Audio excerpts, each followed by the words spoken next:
orarmos, para juntos pensarmos a respeito da palavra do Senhor. No último domingo, nós pensamos em nossa caminhada no livro de Tiago, a respeito do nosso coração. Então, nós fomos exortados pelo Senhor a fazermos guerra com o nosso próprio coração. Se há algo que eu e você precisamos pensar, se há algo que eu e você precisamos avaliar no nosso dia a dia, é que estamos em guerra e não é possível fazer um tipo de transferência de responsabilidade. Elias foi muito feliz em sua mensagem, na mensagem da palavra de Deus, domingo passado, quando ele nos exortou a fazermos guerra com o nosso próprio coração. Tiago tem em mente que aqueles irmãos que estão num tipo de êxodo, que foram expulsos de sua comunidade, agora eles enfrentam, além deste êxodo, além da família que muitas vezes ficou para trás, além dos irmãos que estão espalhados, além da cultura, eles estão espalhados pela região do Oriente, e assim eles precisam fazer um tipo de guerra com os seus próprios corações. De onde provém as guerras, senão do próprio coração? Na história da redenção, precisamos entender que nós temos uma santa responsabilidade em lutar a priori com o nosso próprio coração. Nesse caminho de crescimento que Tiago vem nos dando, vem nos exortando, vem nos ensinando, é prioritário colocarmos como alvo de nossa guerra pessoal o nosso próprio coração. Provérbios 4:23 vai afirmar, a santa palavra do Senhor, que acima de todas as coisas, o que devemos guardar é o nosso coração, porque dele provém as fontes de vida. Todo o nosso ser está conectado com o nosso coração, e o nosso coração está intimamente conectado com o próprio Deus. Jeremias também, no capítulo 17, verso 9, vai nos ajudar a pensarmos a respeito de que o nosso coração é enganoso, que há caminhos que parecem caminhos de vida, mas no final dão em caminhos de morte. Então, é preciso olhar para dentro do nosso coração. Uma exortação forte, uma exortação pesada. Mas na passagem que vamos pensar hoje, e estamos já indo para o 11º estudo no livro de Tiago, parece que há uma nova ênfase na carta, há uma mudança de perspectiva na carta. Verso 11, capítulo de número 4. Verso 11, capítulo de número 4. Você em sua casa pode abrir a sua Bíblia no livro de Tiago. Os irmãos aqui já abriram suas Bíblias no livro de Tiago. E você pode então ler o verso 11. E ele inicia assim a parte A do verso 11. Irmãos, não falem mal uns dos outros. E é muito, muito, muito importante a gente perceber ou percebermos o tom da carta. Tiago está numa exortação muito forte nos primeiros versos do capítulo de número 4, está convidando os seus leitores a deixarem de lado todo tipo de orgulho, a se curvar ao Senhor, a se prostrar ao Senhor, a olhar para dentro do seu próprio coração e ver que somos errantes, que precisamos do Senhor. Mas quando chega no verso 11, ele usa a palavra irmãos.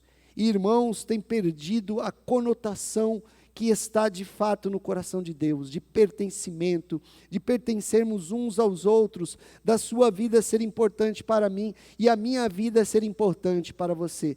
Irmãos, a ideia aqui é que vivemos em comunidade, que Tiago não está falando com uma companhia de negócios, ele não está falando com uma empresa, mas ele está falando com irmãos que foram alcançados pela graça de Deus. O Tiago, que conheceu plenamente Jesus, seu irmão, mas também agora o reconhece como Messias e Senhor da história, está convidando a comunidade daqueles que foram alcançados pela graça de Deus. Irmãos, a ideia de comunidade, de viver em comunidade. E viver em comunidade sempre vai ser algo extremamente desafiador. Porque em meio à vida comunitária, nós somos diferentes uns dos outros. Nós temos perspectivas de vida diferentes, formas de olhar a vida de maneira diferente, mas somos irmãos no mesmo Pai. Fomos chamados por Deus para andarmos numa mesma direção. O sentido do nosso viver é o mesmo sentido. É a redenção que nos move, é agradar a Deus que nos move, é entregar todo o nosso ser nas mãos do Senhor, viver por Ele, para Ele, por meio dEle. Pensando assim, e voltando ao verso de número 11, nós podemos aplicar então a princípio uma máxima que temos utilizado muito aqui em nossa comunidade. Nós podemos, como irmãos em Cristo, conversar qualquer assunto. Nós podemos falar a respeito de qualquer assunto em meio à cultura que vivemos. O que não podemos e não devemos fazer é pecar no nosso falar. E me parece que Tiago está trazendo aqui um possível problema daquilo que estava acontecendo entre esta igreja que está espalhada pela região da Antioquia, está espalhada pela região de Israel, é uma igreja espalhada. E ele vai dizer então no verso 11, irmãos, essa comunidade de pessoas diferentes, que tem pensamentos diferentes, que tem gostos diferentes, a não falarem mal uns dos outros. Ele não está dizendo que não podemos conversar, ele não está dizendo que nós não podemos debater, ele não está dizendo que nós podemos contrariar o pensamento um do outro. Ele está dizendo que podemos de fato, e nós vamos perceber isso em toda a perícope, em toda a passagem, que podemos conversar qualquer assunto, só não podemos pecar. E este é um grande desafio para mim e para você. Conversarmos, falarmos coisas que edificam. O apóstolo Paulo era uma pessoa extremamente expert nesse tipo de atitude.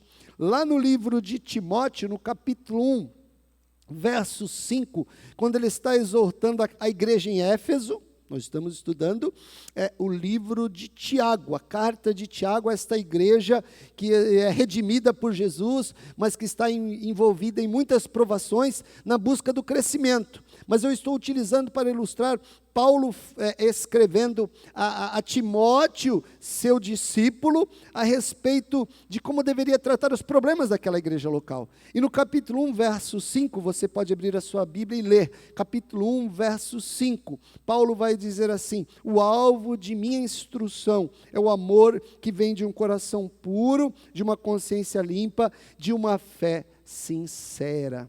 Quando Paulo está ensinando o que Timóteo deve tratar na igreja em Éfeso, ele está falando a respeito de linguagem, de como ele deveria tratar, de como ele deveria falar. E ele diz de maneira clara que o alvo da instrução dele não é ganhar o debate, não é trazer para si um tipo de orgulho pessoal, mas o alvo da instrução dele é um amor de um coração puro, de uma consciência limpa e de uma fé sincera. Sendo assim, amados irmãos, nós que vamos pensar a respeito de algo tão importante nesse tempo que estamos tendo, acerca do falar, precisamos ter este alvo também. A ideia é não sermos vencedores das nossas discussões, das nossas construções de dialética, das nossas construções de diálogos e assim por diante. O alvo é um amor que vem de um coração puro, de uma consciência limpa e de uma fé sincera em Cristo, o Redentor da história. O que falamos, o que pensamos, o que fazemos, passa pela redenção. Então eu preciso constantemente, como aprendemos com Elias na passagem anterior, fazer guerra com o meu próprio coração, porque é dele que surgem os problemas e as dificuldades. Esta passagem que acabamos de ler também é muito importante, porque muitas pessoas, quando pensam a respeito de julgamento, interpretam errado não só as palavras de Tiago, mas também as palavras de Jesus em Mateus, por exemplo, o capítulo de número 7. Quando Tiago está falando aqui, e eu vou ler novamente a passagem completa da nossa reflexão deste tempo, verso 11 e 12, quando ele está dizendo: irmãos, não falem mal uns dos outros. Se criticam e julgam uns aos outros, criticam e julgam a lei. Cabe-lhes, porém, praticar a lei e não julgá-la. Somente aquele que deu a lei é juiz, e somente ele tem poder de salvar ou destruir. Portanto, que direito vocês têm de julgar o próximo?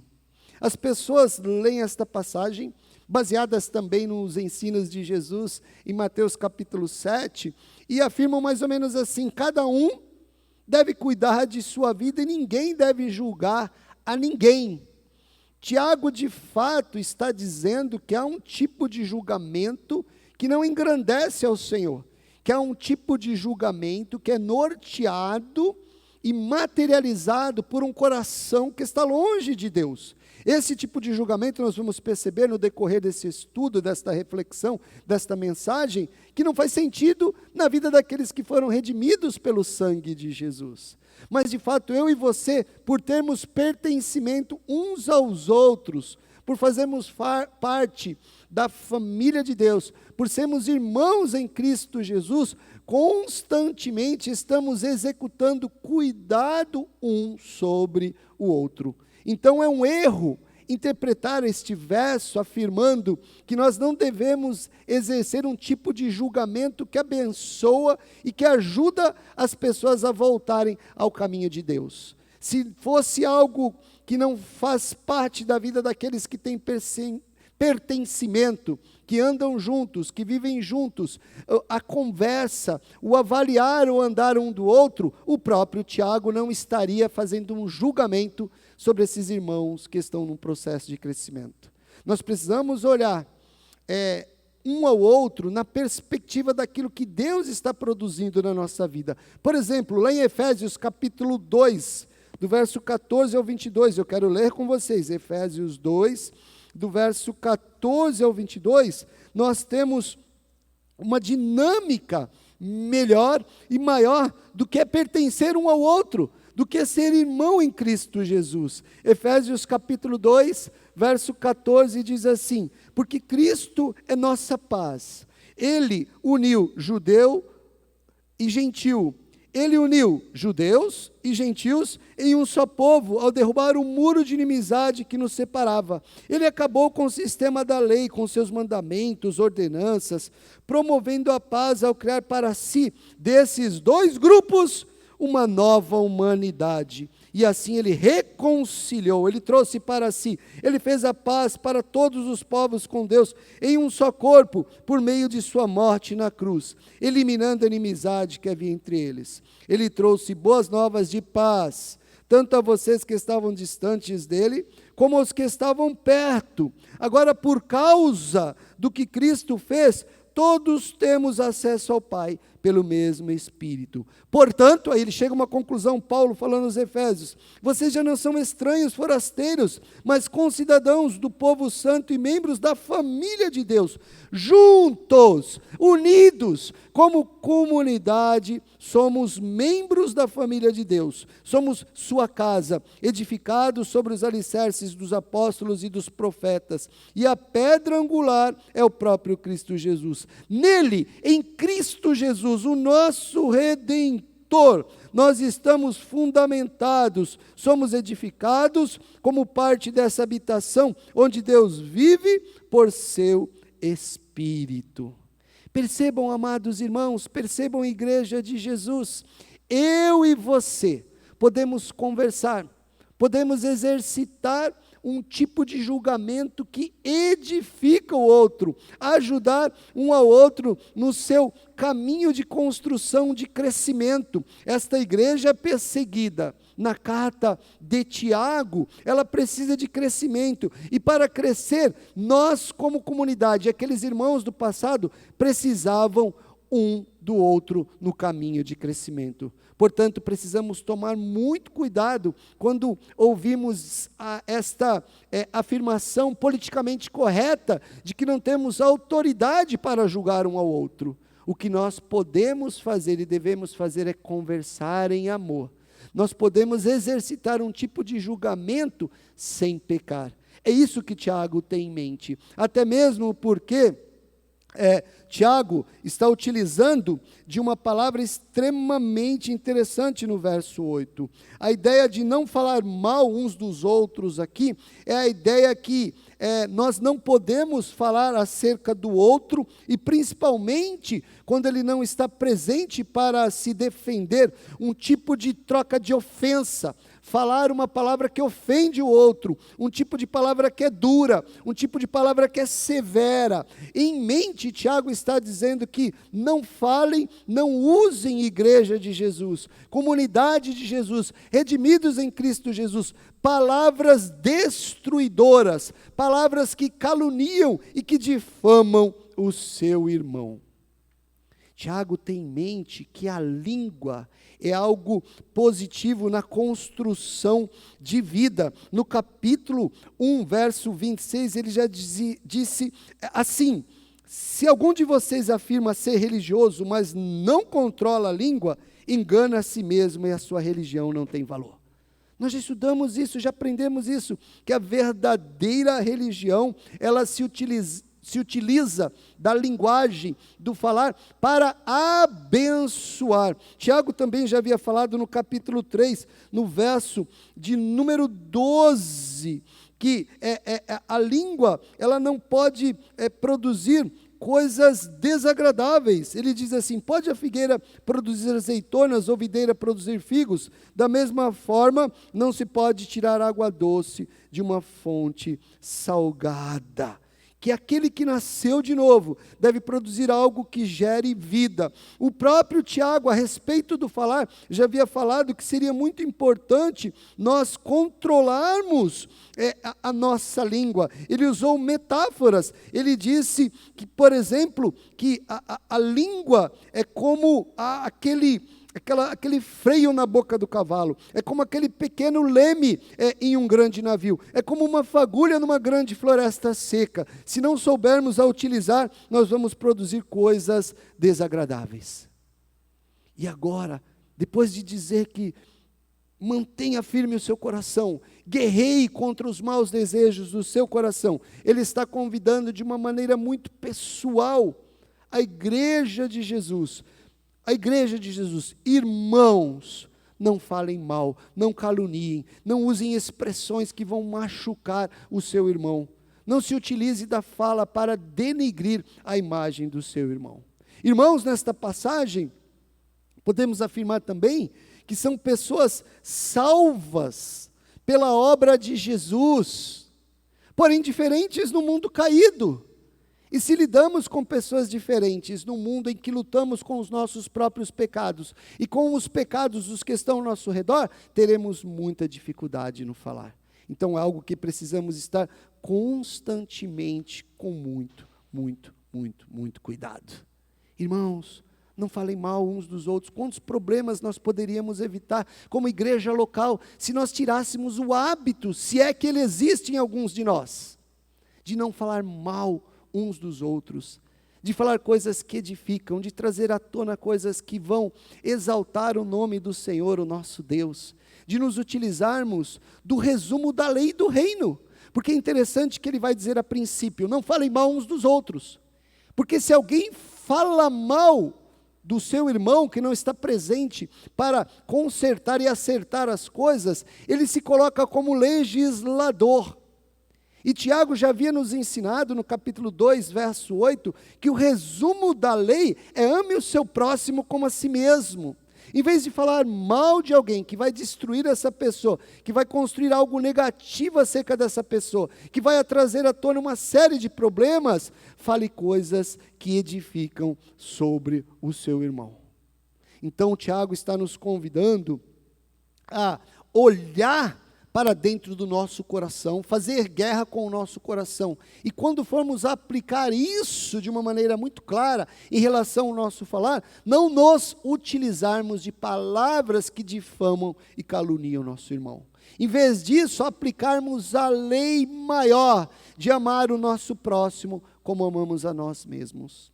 Isso começou na lei do Senhor: amarás ao Senhor teu Deus de todo o teu coração, com todas as tuas forças, com todo o teu ser, e amarás ao teu próximo como a ti mesmo. E o que estava acontecendo? Pessoas orgulhosas, nesta igreja espalhada, estavam executando julgamento em pecado acerca do seu irmão. E aí podemos dizer mais ou menos assim: se você deixa de lado a lei régia, de amar a Deus acima de todas as coisas, e amar o seu irmão como a si mesmo, você vai falar mal do seu irmão. E quando você fala mal do seu irmão, torna-se juiz desta lei. Olha o que o verso 12 está dizendo: somente aquele que deu lei é juiz, e somente ele tem poder de salvar ou destruir. O verso 12 está dizendo que nós não podemos legislar, porque só há um juiz. No verso 11, nós já havíamos sido convidados por Tiago a praticar a lei régia, o amor um para com o outro, e não transformá-la num princípio de julgamento isolado de alguém que não tem pertencimento. Se você deixa de lado a lei, o evangelho, que é o cumprimento de toda a lei, se você deixa de lado a redenção em Cristo Jesus, você se torna juiz desta lei, e você não é juiz desta lei, como o próprio Tiago está colocando.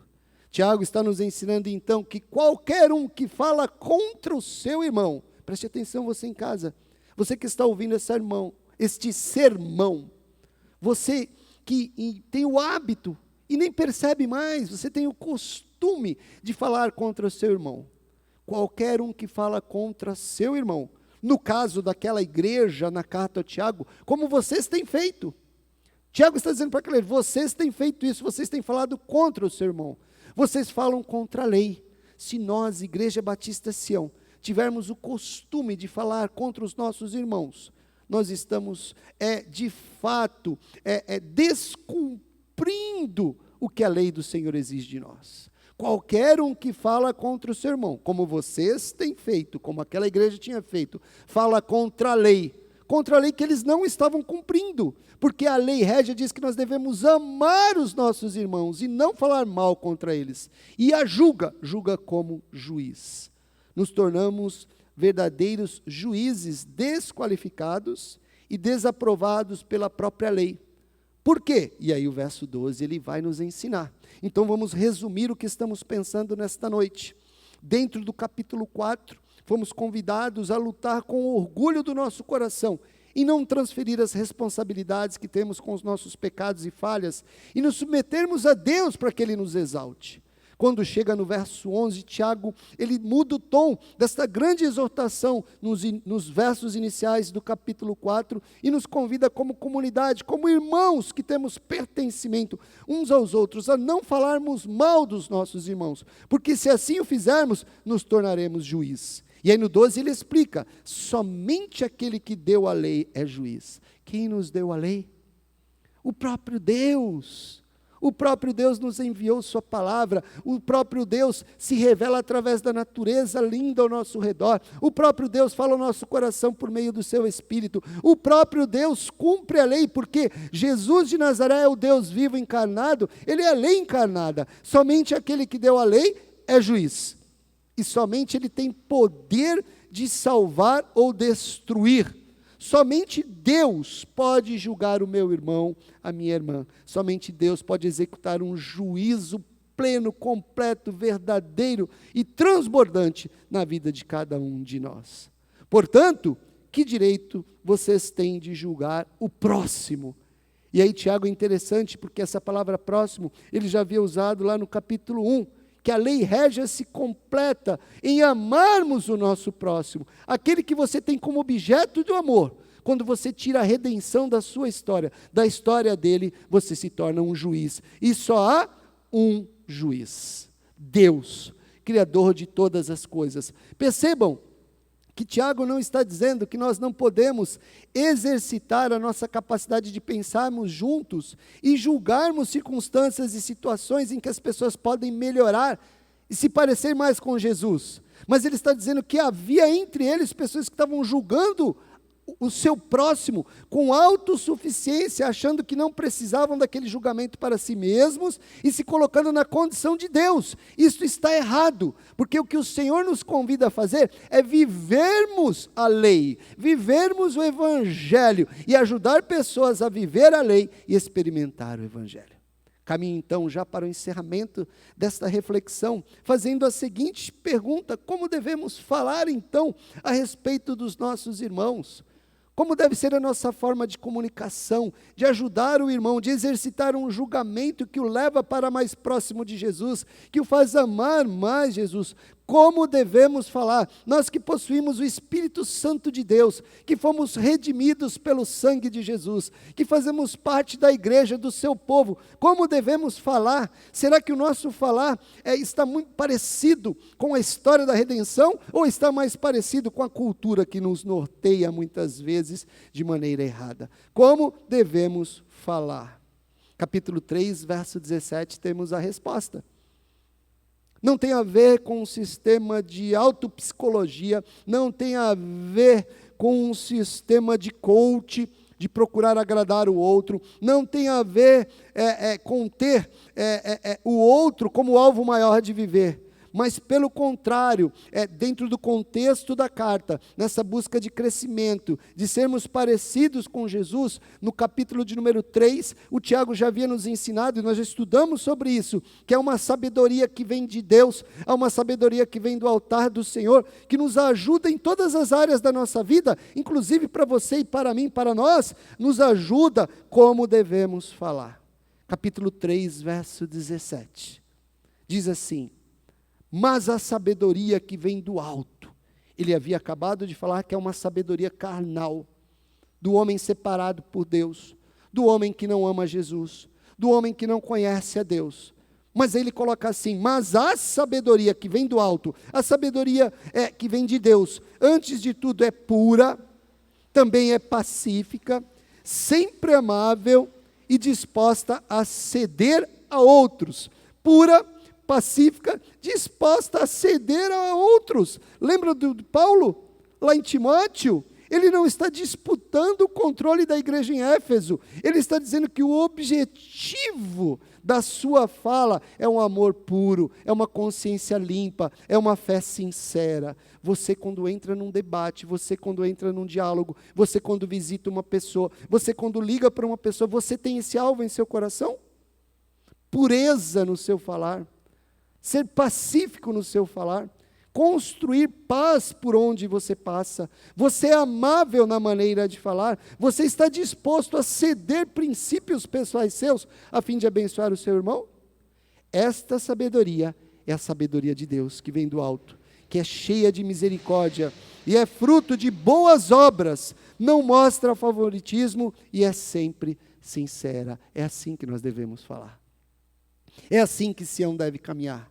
É assim que o pastor deve tratar as ovelhas do Senhor. É assim que as ovelhas do Senhor devem tratar os seus líderes espirituais, os presbíteros, pastores, diáconos, professores e assim por diante. É assim que nós devemos tratar o mundo ao nosso redor, de uma maneira pura, pacífica, amável e dispostas muitas vezes a ceder. Por quê? Porque assim vamos transmitir a misericórdia do próprio Cristo, está aí no capítulo 3, versículo 17.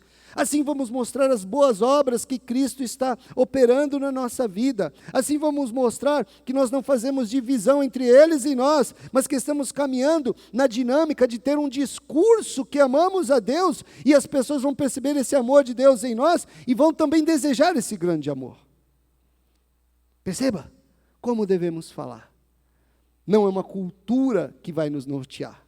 Não é a cultura do Uba Nova que vai nos nortear. Não é a cultura da tradição de 67 anos de vida que vai nos nortear. O que vai nos nortear é a sabedoria que vem do alto, que é pura, pacífica e disposta a ceder, a se doar, a se entregar, a servir o outro. E aí, eu caminho para o final, dizendo as palavras de Paulo, para aplicarmos de uma maneira mais prática ainda. Efésios capítulo 4, verso 29. Efésios capítulo 4, versículo 29. Quando você for falar, quando você for comunicar, pense a respeito deste verso. Diz assim a palavra do Senhor. Paulo já havia construído a sua teologia, capítulo 1, 2 e 3. Quando chega no 4, ele está falando: agora nós vamos viver de maneira digna. Então preste atenção, não saia de vossa boca nenhuma palavra torpe, Efésios 4, verso 29. Não saia de vossa boca nenhuma palavra torpe. E é muito ruim que a cultura ocidental entende que palavras torpes são apenas palavrões dentro da sua cultura local. Mas torpe aqui tem a ideia de tudo aquilo que não vai engrandecer ao Senhor, que não vai gerar vida no outro. Não saia da vossa boca nenhum tipo de palavra que não vai gerar vida, que não tem sentido, que não vai agradar a Deus. E aí Paulo vai continuar, não saia de vossa boca nenhuma palavra torpe, mas sim, unicamente a que for boa para edificação. Paulo nos dá uma negativa, ele nos aponta para uma proibição, não saia de vossa boca nenhuma palavra que não vai construir vida, mas sim, unicamente a que for boa para edificação. Quando você for conversar com seu irmão, com seu vizinho, no trabalho, no trânsito, abra a boca para edificar o seu próximo, porque aí você vai estar cumprindo a lei do Senhor. Não saia de vossa boca nenhuma palavra torpe, mas sim unicamente a que for boa para edificação. Abra a boca para edificar. E assim, olha a continuidade do verso, não saia de vossa boca nenhuma palavra torpe, mas sim a que for boa para edificação, e assim transmita graça aos que a ouvem. Onde você passa, onde você chega, o legado que você deixa, esses irmãos que estão espalhados, que tipo de legado eles estão deixando nos dias de Tiago? Mas sim transmita graça, a graça de Jesus, o Deus que nos ama, que nos compreende, que nos abraça, que nos corrige, que nos disciplina, que muitas vezes nos toma em seus braços e como um pai amoroso nos coloca na direção de Deus. Mas sim transmita graça. A igreja de Jesus é uma agência de graça. Graça de Deus para aqueles que tanto necessitam de graça. Não saia de vossa boca nenhuma palavra torpe, e sim unicamente a que for boa para edificação, e assim transmita a graça conforme a necessidade. Olha o finalzinho do verso, conforme a necessidade, fale quando for necessário. Queridos, eu e você não precisamos dar pitacos em todas as áreas, em todos os momentos, em todas as circunstâncias. Que grande desafio controlarmos a nossa língua, porque quando controlamos a nossa língua, vivemos a verdadeira religião. Que grande desafio domarmos a nossa língua, porque ela é como um cavalo selvagem. Que grande desafio direcionarmos a nossa língua, porque a nossa língua é como um pequeno leme que leva um grande navio para qualquer lugar. Que grande desafio é apagarmos o furor da nossa língua, porque ela é como uma chama que quando cai numa mata seca, destrói aquela mata. Eu e você nessa noite, como igreja de Jesus, somos convidados a vivermos em comunidade, e não falarmos mal uns dos outros, porque quando falamos mal uns dos outros, nos colocamos na condição de deuses. Nós queremos ser igual a Deus, e quem quis ser igual a Deus, trouxe muito problema para a sua existência. Que a nossa boca, que os nossos lábios, sejam lábios abençoadores. Que nós tenhamos a sabedoria que vem do alto, a sabedoria que é pura, a sabedoria que nos transforma, a sabedoria que nos ajuda a construir pacifismo, a sabedoria que leva outras pessoas à paz, a sabedoria que está disposta a ceder. E assim, quando abrimos os nossos lábios, não falarmos coisas que desagradam a Deus, e sim unicamente coisas boas que agradam a Deus. E assim transmitimos vida aos que estão ao nosso redor, conforme a necessidade do nosso tempo. O nosso tempo é hoje. É hoje que Deus quer usar a sua vida. Então use o seu falar com sabedoria, para abençoar a princípio a sua família, a igreja de Jesus, a sua vizinhança, a sociedade, e assim a cultura de Deus ser colocada sobre a cultura que não ama o Senhor.